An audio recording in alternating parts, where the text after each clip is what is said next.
Yetdimi? Assalomu alaykum aziz obunachilarimiz. Mana bugun Xudo xolasa 2025-yil 10-mayda bo'lgan so'ynamiz. Onalarimiz keyin ekan masakil alamiz, masakillar bor ekan shu yerda deb masakillarimizni ko'rdi.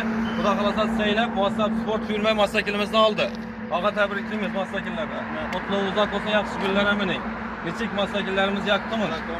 Narx-navoda ko'nglingiz to'qmi? Muomalamizda xalqimizga, elatimizga tavsiyangiz-chi? To'tchi menganmasi? Razımızda sodada. Salomat o'g'aysiz. Masakilni yutgan masakilimizni ko'rsatib o'tamiz. Xudo xolasa WhatsApp sport firmasi 6 akkumulyator 1800 ming 1,5 tonnalik deb aytiladi. Akkumulyatorlar yo'q bo'ladi. Gözden öngündeyine Xudo xolasa toza akkumulyatorlarni qo'yib beryapmiz. Gelip görüp xarid qilaverasiz aziz obunachilarimiz. Videomuz yoqqan bo'lsa bir like, abuna bo'lib qo'shishni unutmaymiz azizlar. Xudo xolasa Qo'shko'pir Uyg'ura yetdi masakillarimiz. Gelaverasa her xil turdagi assortimentlarimiz bor. Videomuz yoqqan bo'lsa Xudo xolasa do'stlarga jo'natib qo'yishni unutmaymiz azizlar. Ozgina poddeshkada bo'lib tursangiz ham bundan ham arzonroq aksiya bombada Xudo xolasa masakillarni qo'yib berishga harakat etamiz. 24 saat xizmatdamiz shu yerda, kelaverasiz Xudo xolasa. Rahmat, sog' bo'ling, salomat bo'ling.